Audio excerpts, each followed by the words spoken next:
Bapak Soeharto Sisar dari BPGP Jawa Tengah, yang saya hormati Ibu Sri Komisi sebagai Kepala SMK Negeri 1 Kejobong, Bapak Ibu Guru hebat SMK Negeri 1 Kejobong yang saya banggakan.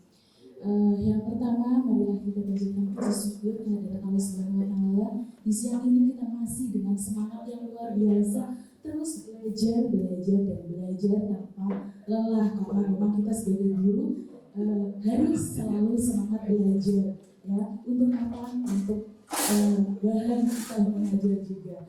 Salawat serta salam senantiasa kita sanjungkan kepada Nabi Muhammad SAW, Nabi yang senantiasa kita harapkan saat nanti di yaumil akhir. Bapak Ibu yang saya hormati, sebelum saya masuk ke materi, mari kita sejenak untuk menambah semangat kita di siang ini, dan mudah-mudahan ini menginspirasi. Mari kita sejenak untuk mendengarkan Mars Guru Penggerak. Mudah-mudahan inspirasi dan menambah Bapak Ibu untuk lebih tertarik lagi di Guru Penggerak, Bapak Ibu. Karena ini luar biasa Bapak Ibu. Ya, nanti saya akan sedikit bercerita pengalaman saya di Guru Penggerak. Jangan dilihat kelihatan capeknya pekerjaan, enggak, itu bohong gitu ya. Ya begitu ya Bapak Ibu. Luar biasa materi di sana seperti itu.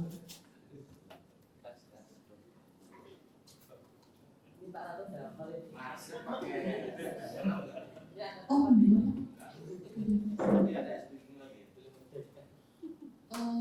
karena saya materinya lumayan banyak Pak, jadi saya nanti agak ada stimulus respon aja.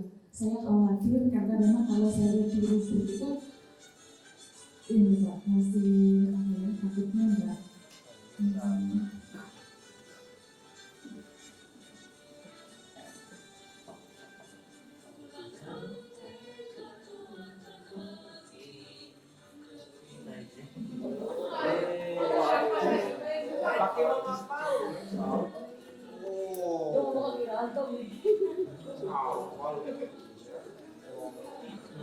Iya, masuk suara ini.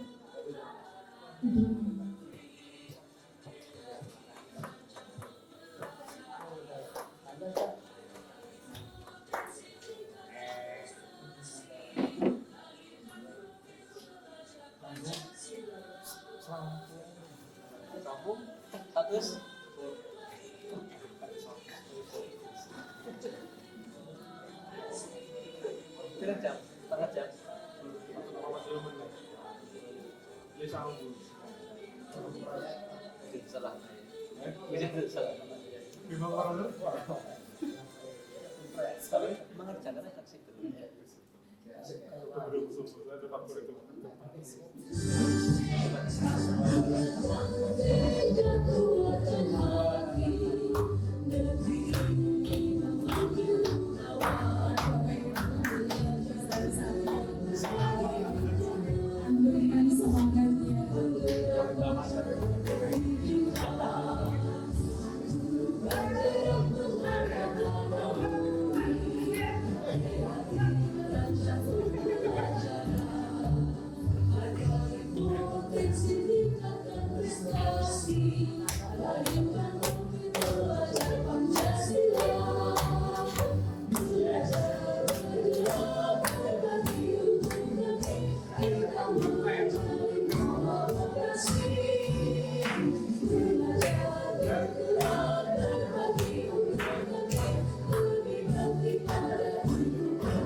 Terima kasih Bapak Ibu, mudah-mudahan menginspirasi dan membuka semangat kita di siang ini.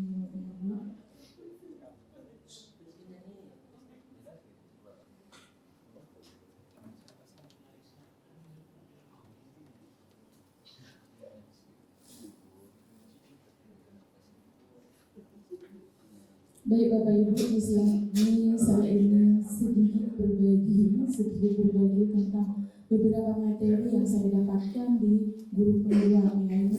Nah, ini adalah sebetulnya materi di modul 1. Untuk saat ini saya sudah di modul 2 hanya saja ya karena memang ini due date-nya hari ini gitu ya. Dan kemarin untuk di modul 2 sudah selesai di 2.1-nya. Jadi ini kita akselerasi tapi ada memang satu kegiatan yang memang kita diberikan waktu banyak ya Bapak Ibu.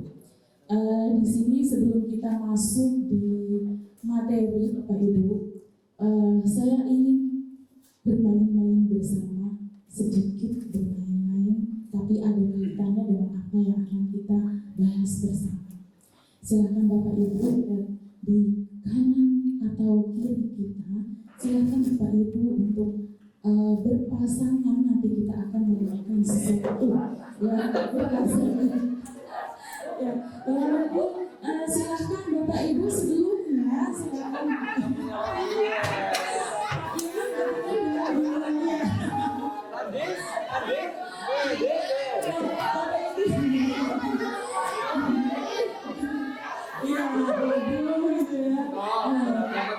baik Bapak Ibu, sebelumnya saya berdiri dulu, boleh kita untuk merenggangkan otot-otot saraf kita dari kerangan sebelumnya. Ya Bapak Ibu. Ya baik, silakan Bapak Ibu boleh untuk menggerak-gerakkan tangan kita. Boleh. Iya. Baik, kemudian silahkan Bapak Ibu menghadap kanan. Hadap kanan.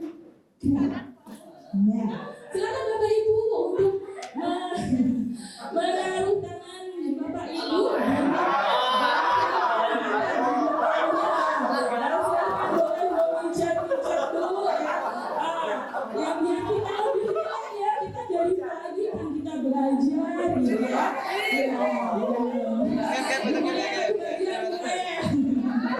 Baik Bapak Ibu, sekarang kita bergantian. Silahkan Bapak Ibu hadap kiri. Balik. Silakan. Ya, silakan gantian. Pena ya Bapak Ibu.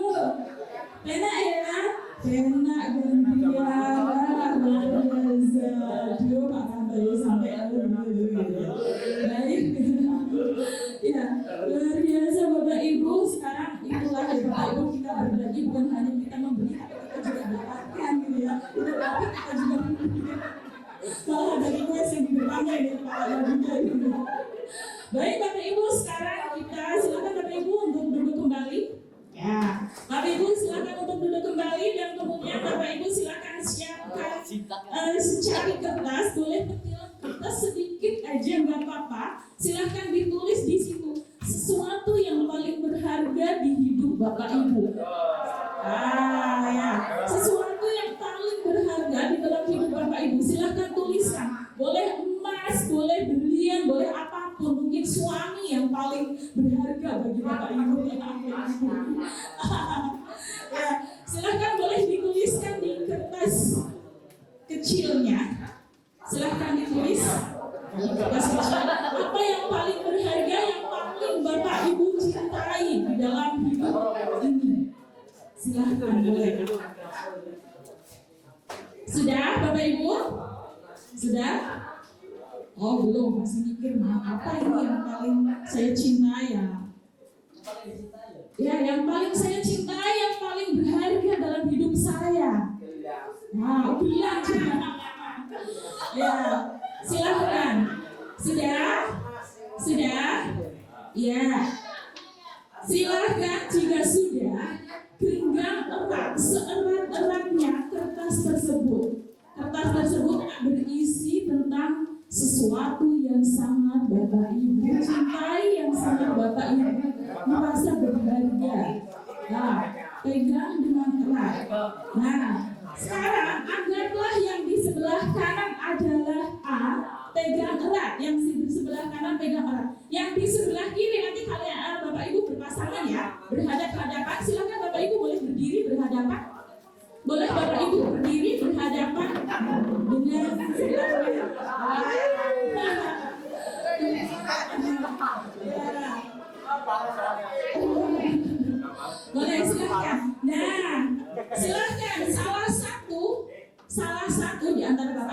berhadapan ini, salah satunya itu pegang dengan erat apa yang paling berharga dalam hidup Bapak Ibu, dan yang satunya itu silahkan berusaha untuk merebut, mengambil, entah bagaimana caranya, halus, merayu, membujuk atau apapun, silahkan, waktunya 30 menit saja, silahkan, ya, silahkan.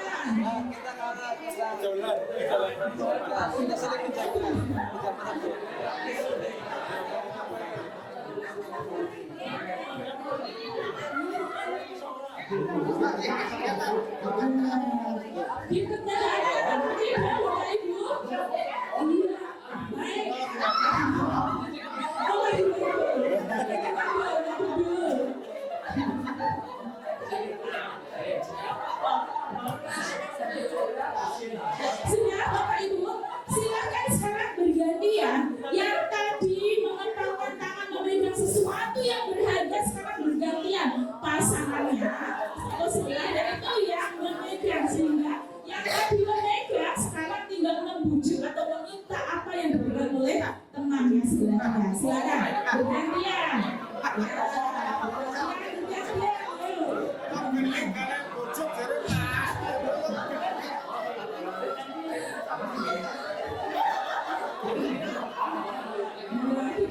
Fenomena yang luar biasa seperti ini ya, siapa yang mempertahankan apa yang berharga di dalam hidup kita.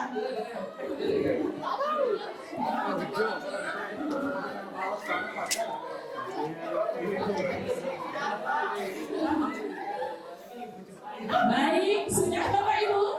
Baik, silahkan duduk kembali Bapak Ibu. Silahkan duduk kembali, terima kasih, dan tepuk tangan untuk Bapak Ibu semuanya. Baik Bapak Ibu, sekarang saya ingin tanya, tadi ada yang luar biasa itu Bu Maret, dia sama Bu Karisma sampai wah gini, itu ngapain gitu ya? Tadi Bu Dina juga sama Bu Dewi gitu ya. Ada lagi Pak Alif ini sampai jauh-jauh dari sana ya, dari ujung utara sampai ke ujung selatan. Ya, saya tanya dulu ya untuk Bu Maret sama Bu Karisma, apa yang tadi diperebutkan?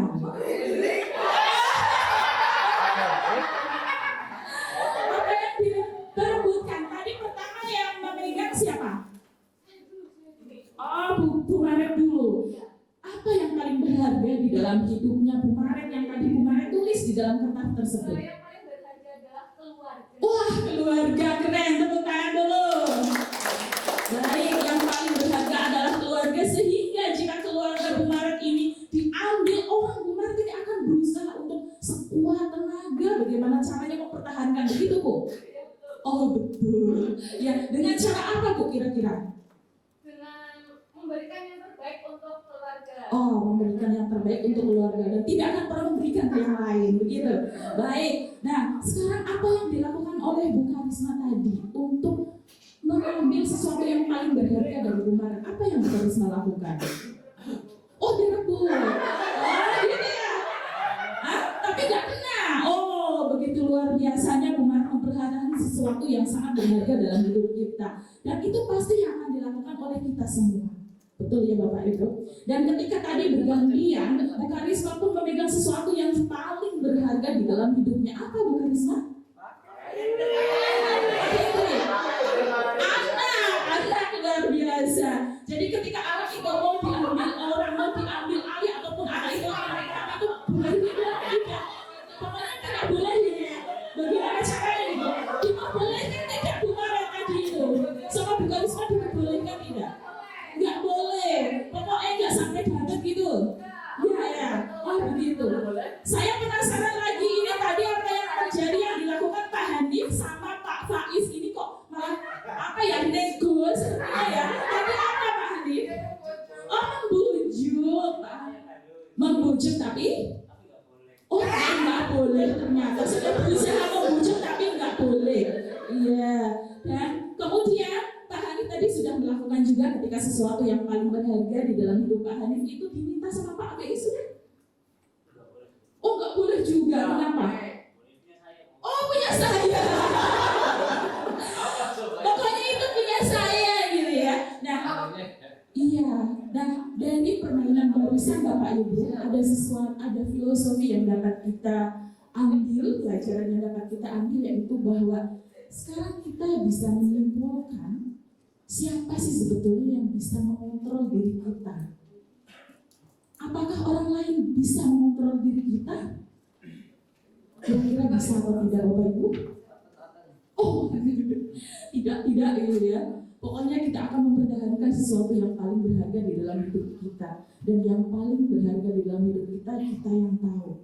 Ya kan Bapak Ibu? Kita yang tahu. Dan bagaimana cara mempertahankan kita yang tahu. Dan tadi ada beberapa cara yang juga memang berbeda-beda. Pak Hanif lebih dengan merayu, membujuk dengan kalimat-kalimat halusnya, tapi tidak berhasil. Ini perbedaannya. Bu Mareta dengan Bu Karisma dengan yang agak ekstrim. Ya kan? Tadi gitu ya. Dan itu pun tidak berhasil. Artinya apa Bapak? Di dalam kehidupan ini masing-masing mempunyai karakter yang berbeda. Masing-masing ketika mencari sebuah solusi itu akan dengan cara yang berbeda. Begitu pun murid kita. Siapakah yang dapat mengontrol murid kita? Apakah kita sebagai guru kita bisa mengontrol murid kita? Bisa tidak Bapak Ibu? Apakah kita merasa selama ini bisa mengontrol murid kita? Bisa atau tidak Bapak Ibu? Kadang bisa, kadang enggak. Baik Bapak Ibu, sekarang kita belajar bersama Bapak Ibu terkait dengan budaya positif di sekolah Bapak Ibu. Namun di sini saya ingin bertanya dulu, Bapak Ibu setuju atau tidak dengan pertanyaan yang pertama? Hukuman dapat mendisiplinkan anak. Setuju atau tidak Bapak Ibu? Setuju atau tidak? Boleh ya, mungkin agak ragu mau jawab, takut salah gitu ya. Boleh Pak Faiz, mungkin dari Pak Faiz.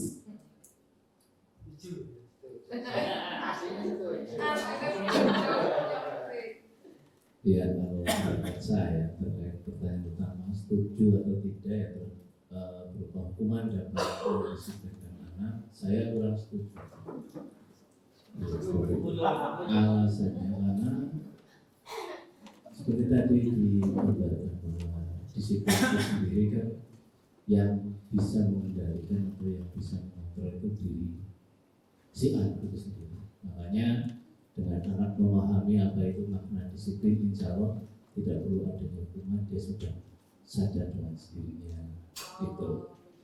Terima kasih. Tepuk tangan dulu untuk Pak Faiz. Ada yang punya jawaban yang berbeda? Pak Lanto punya jawaban yang berbeda? Belum ada jawaban. Baik, disampaikan oleh Pak Faiz bahwa tidak setuju. Hukuman itu dapat mendisiplinkan siswa. Pak Faiz mengatakan pendapatnya bahwa tidak setuju. Kenapa?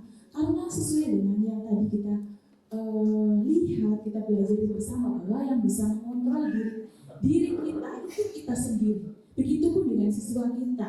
Yang bisa mengontrol siswa kita ya siswa kita itu sendiri. Mau kita paksakan seperti apapun, kita bikin A semua siswa kita 870 kita bikin A semua. Ya baik, kita masuk di pertanyaan yang kedua. Pemberian hukuman dengan hal positif seperti membaca dan membersihkan halaman sekolah dapat meningkatkan disiplin anak. Ini tentunya sesuatu yang sering kita lihat dan juga terkadang masih kita jalankan. Menurut Bapak Ibu, apakah hal ini itu setuju atau tidak? Bagian yang kedua, pemberian hukuman dengan hal positif seperti membaca dan membersihkan halaman sekolah, apakah dapat meningkatkan disiplin siswa? Masih bingung Bapak Ibu? Masih bingung? Baik, kita lanjutkan dan nanti kita akan belajar bersama-sama. Dan yang ketiga, memberikan penghargaan dapat meningkatkan motivasi belajar anak atau belajar siswa. Setuju atau tidak? Setuju? Setuju. Baik, Bapak Ibu ada yang setuju, ada yang juga masih mikir-mikir gitu ya jawabannya.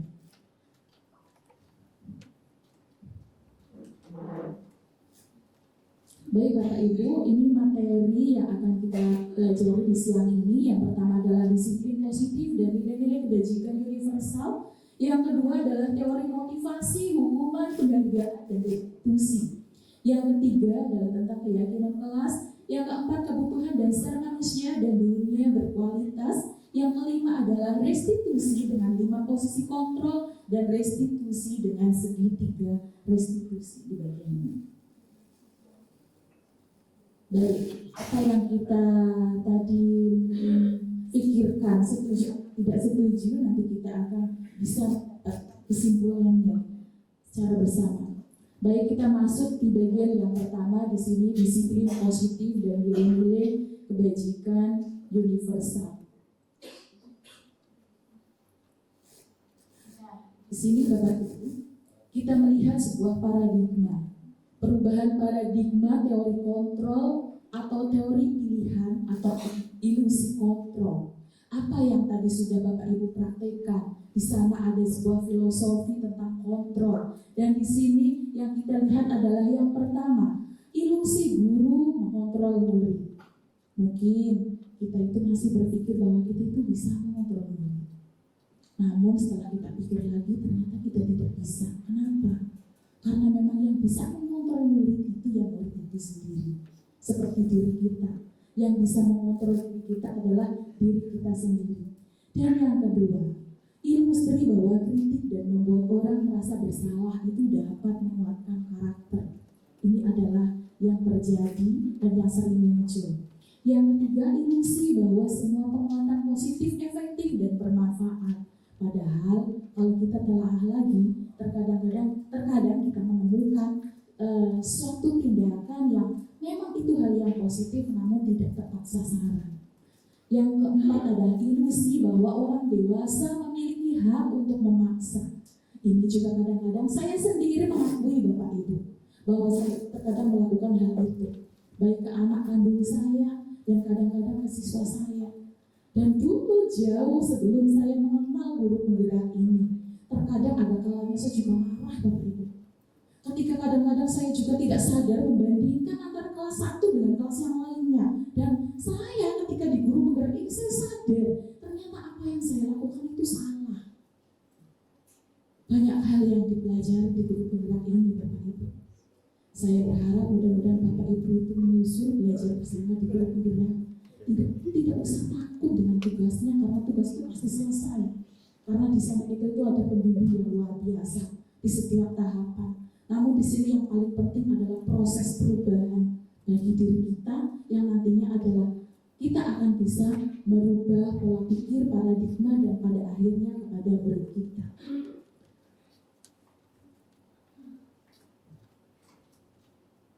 Ini Bapak Ibu, perubahan paradigma, lulus respon teori kontrol.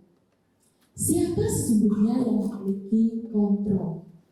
Ketika kita melihat bahwa kita mencoba mengubah orang agar berpandangan sama dengan kita. Saya pun pernah melakukan hal itu Bapak Ibu. Saya berpikir bahwa orang itu harus ngerti dengan saya. Orang itu harus sama pandangannya dengan saya.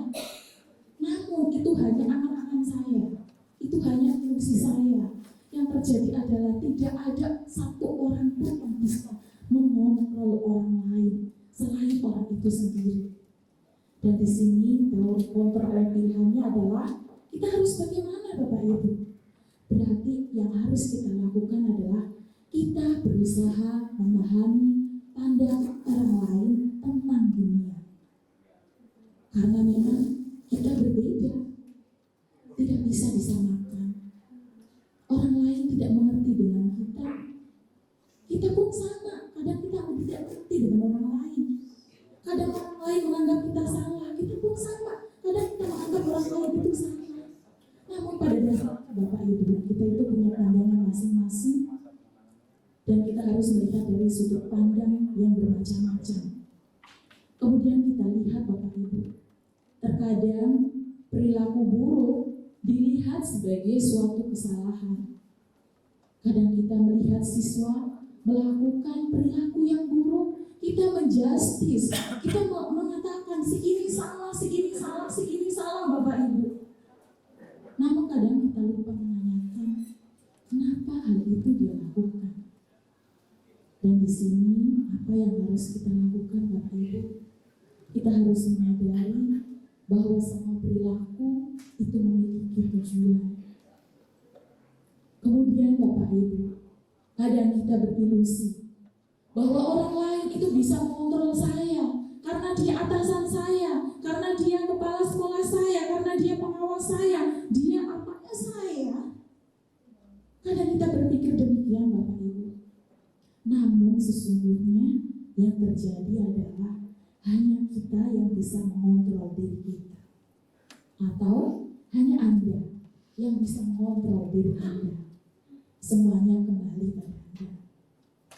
Terkadang kita itu berpikir saya bisa mengontrol orang lain, saya bisa mengontrol dia, saya bisa mengatur dia karena saya adalah atasannya dia. Apakah yakin itu bisa kita lakukan? Tidak, Bapak Ibu. Karena yang terjadi adalah Anda tidak bisa mengontrol orang lain. Kembali ke diri kita, bahwa semua orang mampu mengontrol dirinya sendiri. Semua orang itu tidak bisa mengontrol orang lain. Kemudian di sini Bapak Ibu, kita lihat pemaksaan itu ada pada saat bujukan gagal. Tadi simulasikan oleh Pak Hanif dengan Pak Faiz. Mereka itu sudah berusaha membujuk, tapi Pak Faiz tetap bersikeras untuk tidak memberikan sesuatu yang paling berharga dalam hidupnya. Dia mempertahankan haknya. Semua orang pun akan melakukan hal yang sama. Dan di sini apa yang harus kita lakukan dalam situasi seperti ini, Bapak Ibu? Yang harus kita lakukan adalah kolaborasi dan konsensus menciptakan pilihan-pilihan baru. Dan yang paling penting ini Bapak Ibu, kita tidak boleh berpikir menang atau kalah. Jika kita terus akan berpikir kita yang harus menang, dia yang harus kalah, tidak akan pernah selesai sebuah permasalahan dan bahkan mungkin akan memicu permasalahan-permasalahan baru dalam masalah apapun itu. Dan apa yang harus kita lakukan dalam posisi seperti ini Bapak Ibu? Yang harus kita lakukan adalah model berpikir menang-menang. Saya menang, dia juga menang. Saya tenang, dia juga tenang. Jangan sampai saya menang, dia menangis. Atau dia menang dan saya menangis. Gitu. Tapi di sini adalah kita berpikir sama. Saya menang, dia juga menang. Jangan sampai kita berpikir bahwa kita harus jadi orang yang lebih tinggi, yang menang di antara yang lain. Gitu Bapak Ibu. Selanjutnya di sini Bapak Ibu, kita akan belajar tentang makna disiplin. Disiplin ini berasal dari bahasa Latin disiplina yang artinya adalah belajar. Makna asal ini berkonotasi dengan disiplin diri dari murid-murid Sokrates dan Plato. Itu Bapak Ibu. Disiplin diri membuat orang menggali potensinya menuju sebuah tujuan, menuju apa yang dia hargai. Namun dalam budaya kita, makna kata disiplin itu telah berubah menjadi sesuatu yang kadang dilakukan seorang lain dan mendapatkan sebuah kepatuhan. Kecenderungan umum adalah menghubungkan kata disiplin dengan ketidaknyamanan, bukan dengan apa yang kita hargai atau pencapaian suatu tujuan mulia. Terkadang kita takut dengan kata disiplin Bapak Ibu. Namun di sini jika kita lihat apa nilai-nilai kebajikan universal yang ada di balik itu, pasti kita akan meyakini bahwa disiplin itu bukan sesuatu yang kita harus takutkan, bukan sebuah keterpaksaan, tapi memang muncul karena memang sebuah keyakinan bahwa hal tersebut adalah mengandung nilai kebajikan. Nilai kebajikan itu apa? Nilai kebajikan adalah sifat-sifat positif manusia yang merupakan tujuan mulia yang ingin dicapai setiap individu. Nilai tersebut bersifat universal dan lintas bahasa, suku bangsa, agama, maupun latar belakang. Setiap perilaku atau perbuatan pasti memiliki tujuan.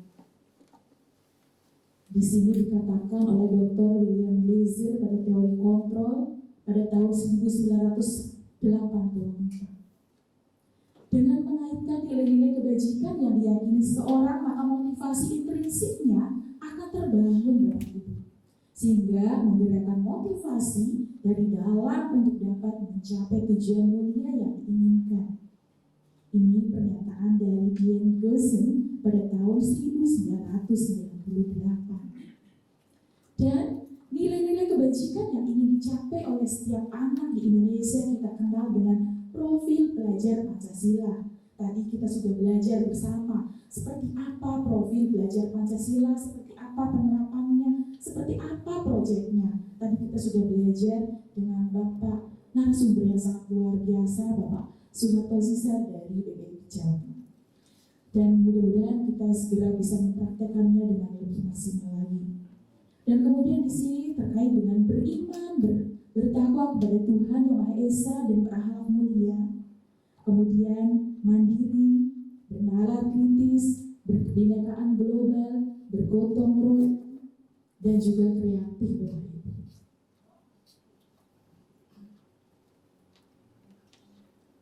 Nilai-nilai kebajikan universal adalah nilai yang akan kita gali dari diri siswa untuk mereka yakini sebagai motivasi mereka melaksanakan disiplin diri. Dalam ini adalah 6 dimensi profil pelajar Pancasila. Ya, ini selalu kita pelajari dan pelajari. Ya, mudah-mudahan kita akan mendapatkan hasil yang maksimal, siswa yang maksimal sesuai dengan apa yang kita harapkan, sesuai dengan visi dan misi sekolah kita. Sampai di sini ada yang mau ditanyakan Bapak Ibu terkait dengan nilai kebajikan universal? Atau lanjut? Lanjut, baik Bapak Ibu. Kita masuk di bagian yang kedua adalah teori motivasi, hukuman, penghargaan, dan restitusi. Teori motivasi perilaku manusia Bapak Ibu ini kita lihat ada 3 teori. Yang pertama, untuk menghindari ketidaknyamanan atau hukuman. Ini adalah yang disebut dengan motivasi eksternal.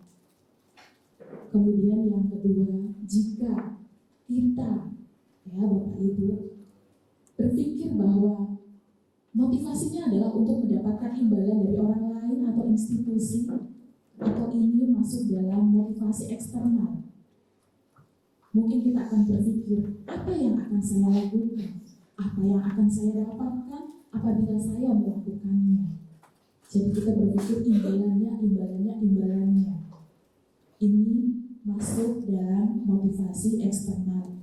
Dan yang ketiga adalah menghargai diri sendiri. Inilah motivasi internal yang seharusnya, selayaknya dan kita miliki, karena ini adalah sebagai tujuan dari disiplin positif. Bukan karena ingin dilihat oleh orang lain disiplin, bukan karena ingin dipuji, bukan karena ingin sebuah penghargaan tertentu. Mungkin kita bisa belajar dari sebuah jam dinding, di mana jam dinding itu akan terus berdetak, dilihat ataupun tidak dilihat oleh orang, akan terus berjalan menjalankan tugasnya. Kita bisa belajar dari hal itu Bapak Ibu.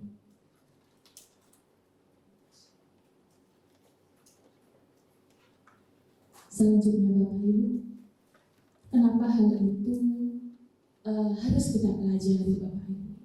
Karena di sini kita tuh belajar tentang merdeka Bapak Ibu. Merdeka menurut Hajar Dewantoro mengatakan bahwa merdeka itu artinya tidak hanya terlepas dari perintah, akan tetapi juga cakap buat memerintah diri kita sendiri. Kenapa? Karena memang itu terkait dengan tujuan untuk disiplin positif yang nantinya akan keluar dari diri kita.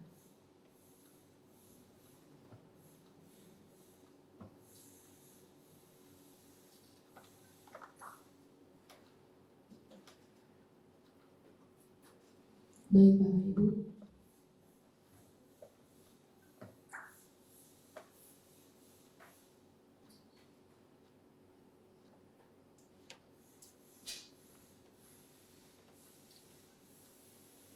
Ya, sekarang kita belajar, kita mengingat kembali terkait dengan kebutuhan dasar manusia. Apa saja sih kebutuhan dasar manusia itu? Kita melihat bahwa kebutuhan untuk bebas, antaranya Bapak Ibu, adalah kebutuhan akan sebuah kemandirian, otonomi, memiliki pilihan, dan mampu mengendalikan arah hidup seseorang. Anak-anak dengan kebutuhan kebebasan yang tinggi menginginkan sebuah pilihan.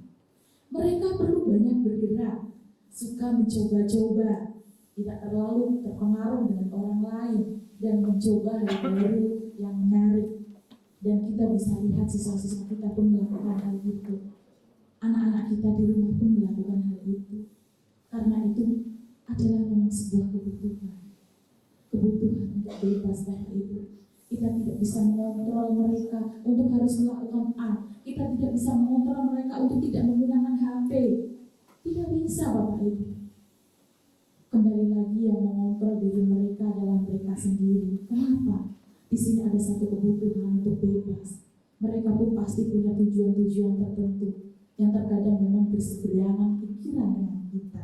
Namun di sini kita memang harus berpikir bahwa kita harus mengerti dengan semua itu. Kita harus menjadi pendengar yang baik bagi siswa kita, harus menjadi teman yang baik, harus menjadi orang yang bisa memberikan solusi dari permasalahan yang mereka hadapi. Kita harus mau menjadi teman curhat, dan banyak lagi Bapak Ibu. Dan yang kedua di sini terkait dengan kebutuhan akan kesenangan. Kebutuhan akan kesenangan adalah sebuah kebutuhan untuk mencari kesenangan, bermain dan tertawa. Bayangkan Bapak Ibu kalau kehidupan kita itu tidak ada bahagia-bahagianya. Kalau kehidupan kita sehari-hari itu terus gitu ya. Sehari-hari kita itu tidak pernah tersenyum. Orang juga melihatnya itu bingung. Betul tidak Bapak Ibu? Ketemu ya misalnya ya, kita ketemu bablas, tidak bertegur sapa, tidak senyum, membingungkan Bapak Ibu. Dan jika orang lain melihat kita itu, misalnya kok tidak pernah senyum, jadi pertanyaan juga Bapak Ibu, sedang tidak bahagiakah? Atau ada sesuatu kah gitu ya?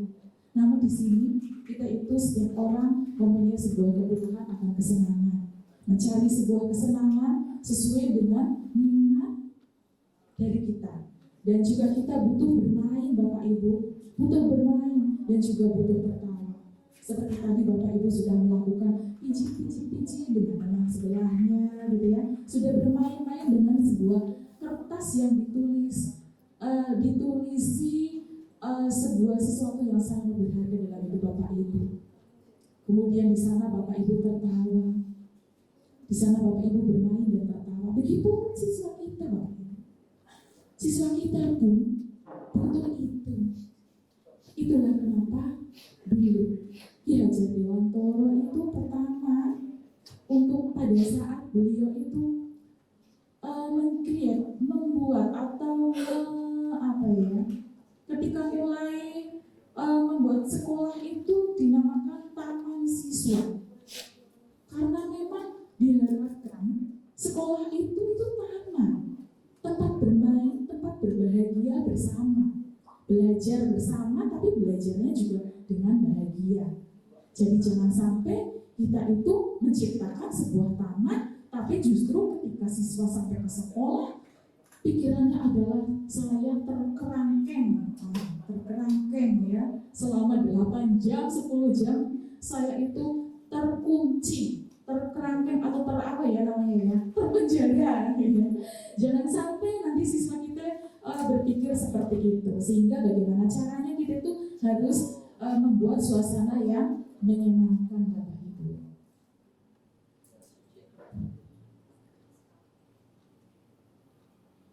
Selanjutnya di sini Bapak Ibu, mari kita mencoba untuk menebak kebutuhan apa yang belum terpenuhi. Kita lihat yang pertama Bapak Ibu. Dia bermain sendiri saat Bu Siti sedang menjelaskan materi pecahan sederhana. Kira-kira menurut Bapak Ibu, kebutuhan apa yang belum terpenuhi oleh dia? Boleh Bapak Ibu renungkan dulu.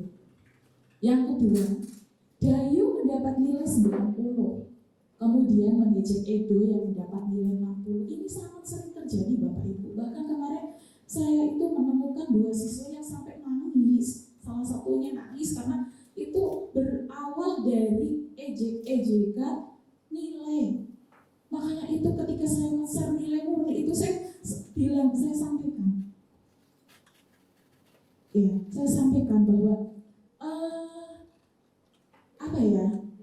nilai berapapun itu tidak boleh menjadi tolak ukur untuk mereka, itu tidak boleh menjadi sebuah alasan untuk mereka melakukan sebuah ejek-ejekan, karena itu juga masuk dalam pembulian ya, tidak boleh dilakukan. Baik Bapak Ibu, ini saya percepat masuk di bagian yang kelima adalah posisi kontrol Bapak Ibu. Dalam suasana tertentu kita sebagai guru dalam posisi kontrol apa kita? Yang pertama adalah posisi kontrol penghukum. Seorang penghukum bisa menggunakan hukuman fisik maupun verbal. Contoh, patuhi aturan saya, atau awas, kamu selalu saja salah. Kata-kata itu menunjukkan bahwa kita adalah posisi kontrolnya sebagai penghukum. Apa yang dihasilkan?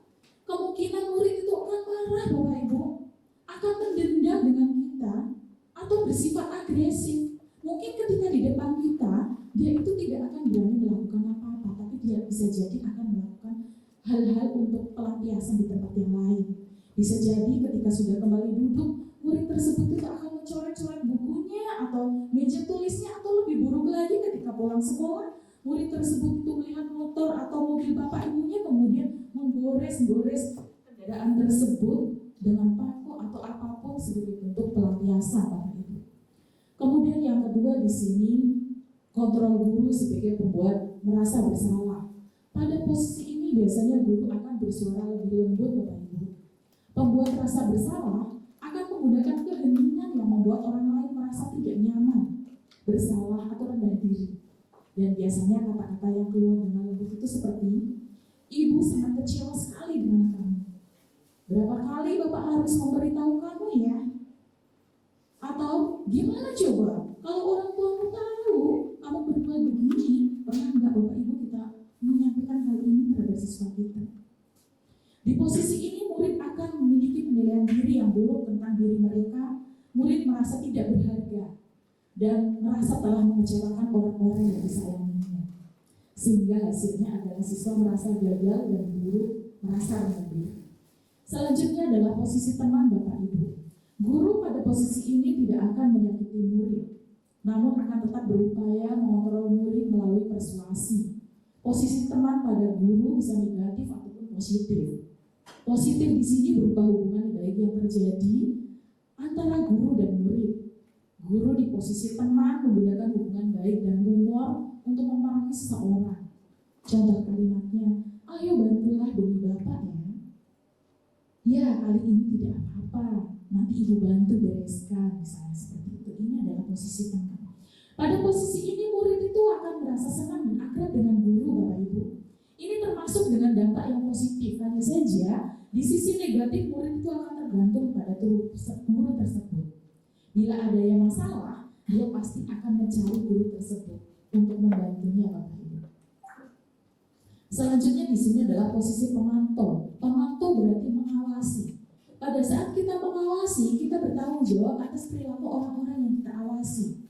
Posisi pemantau berdasarkan pada peraturan-peraturan dan konsekuensi. Dengan menggunakan sanksi atau konsekuensi, kita dapat memisahkan hubungan pribadi kita dengan murid sebagai seseorang yang menjalankan posisi pemantau. Pertanyaan yang biasanya kita dengar sebagai posisi pemantau adalah, peraturannya apa? Apa yang telah kamu lakukan? Sanksi apa? Konsekuensinya apa? Ketika kita memberikan pertanyaan-pertanyaan tersebut berarti pada saat itu kita sebagai guru berada pada posisi pemantau Bapak Ibu. Selanjutnya Bapak Ibu, ini posisi yang terakhir adalah posisi manajer.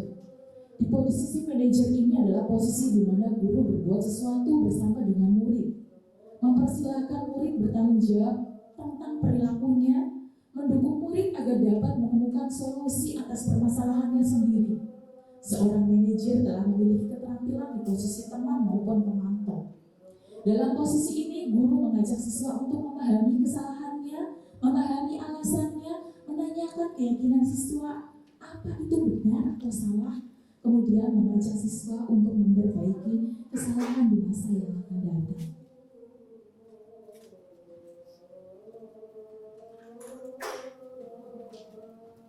Baik Bapak Ibu, saya percepat.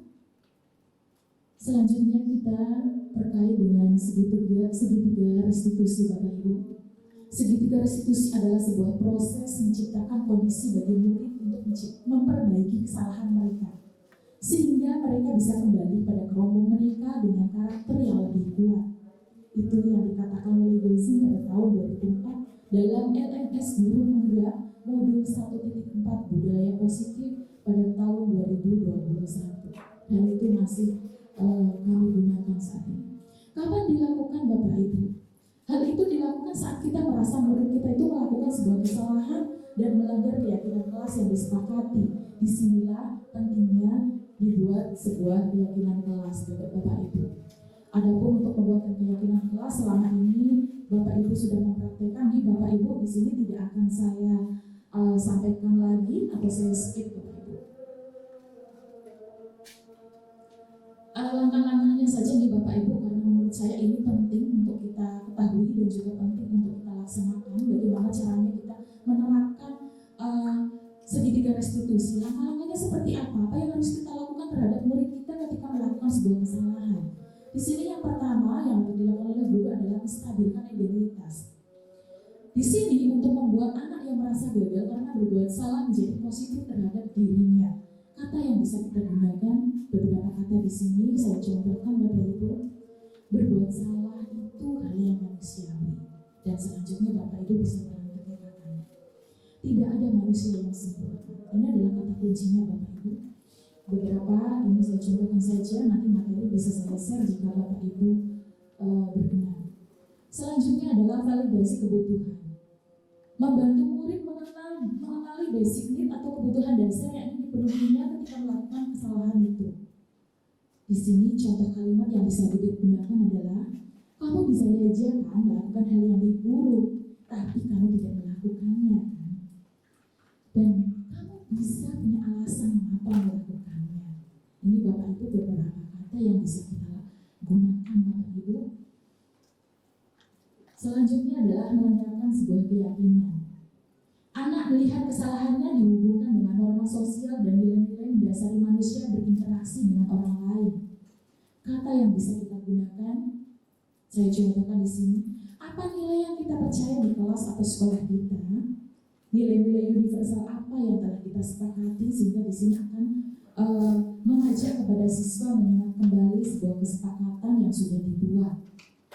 Selanjutnya, bagaimana? Mari kita semangat berpraktik untuk budaya positif. Salah satunya adalah dengan penerapan segitiga restitusi Bapak Ibu. Sampai di sini Bapak Ibu, saya akan memperlihatkan Bapak Ibu demonstrasi kontekstual sebagai penutup materi yang saya sampaikan pada siang ini.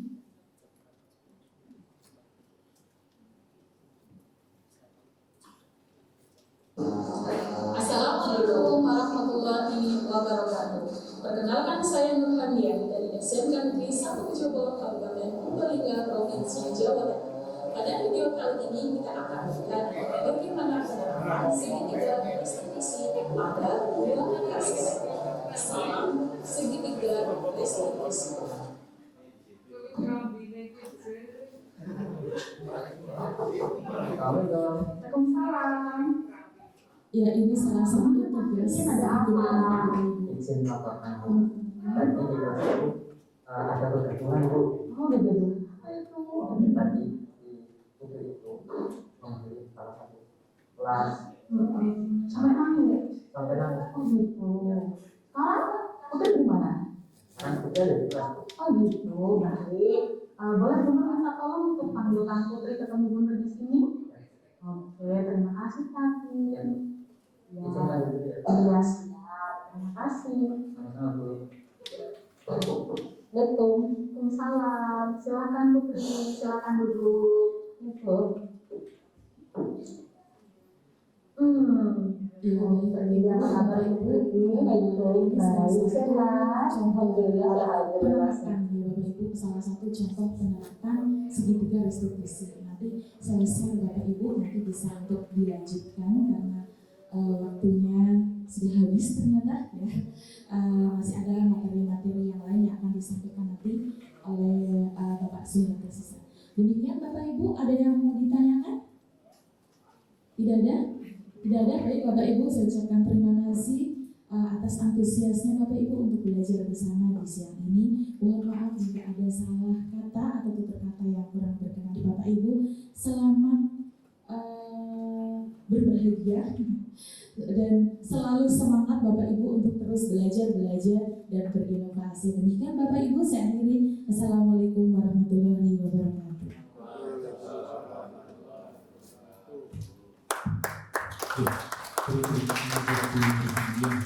Luar biasa tentang disiplin positif ini. Terima kasih Bu Nurhaliya. Untuk mengingat waktu memasuki acara selanjutnya ini ada pengisian materi kembali dari terkait dengan belajar yang berpihak pada murid. Ini mengingat waktu kita lanjut dulu nih, nanti kita selesai jam 4.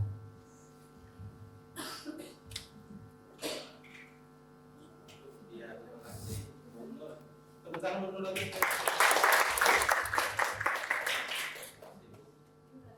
Sebenarnya Ibu perlu 2 hari seperti ini. Jam ya semua sampaikan ya wajib. Dan Bapak Ibu, kalau Bapak Ibu lihat contohnya penerapan disiplin positif atau yang negatif dulu ya, yang negatif dulu. Lalu kalau yang membuat undang-undang itu siapa? Membuat aturan di negara kita siapa? Yang membuat undang-undang di negara kita siapa? Siapa? Nggak tahu. Yang membuat aturan di negara kita siapa? Undang-undang, peraturan-peraturan itu. DPR ya. Yang membuat aturan itu DPR. Tapi yang banyak melanggar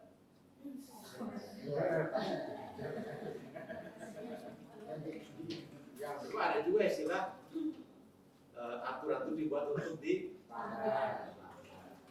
aturan.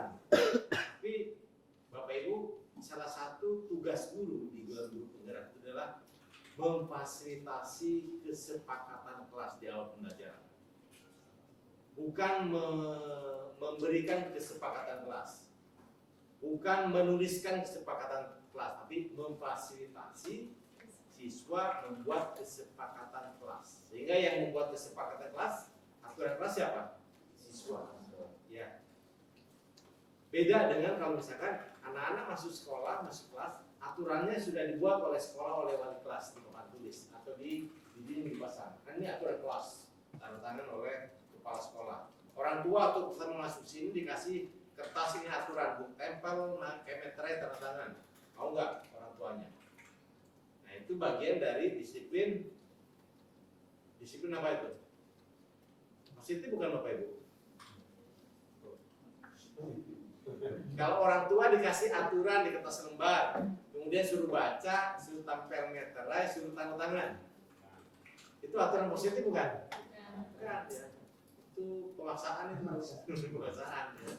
Jadi mestinya tadi ketika guru mulai mengajar di papan tulis itu, anak-anak ayo kita dudukan kesepakatan kelas agar belajar dapat lebih enak, anak-anak belajar lebih nyaman seperti apa? Anak-anak menyebutkan 1, datang tepat waktu. 2, menjaga kebersihan kelas. 3 dan seterusnya. Itu anak-anak yang buat, ya. Guru hanya memfasilitasi, kemudian disepakati jadikan aturan kelas.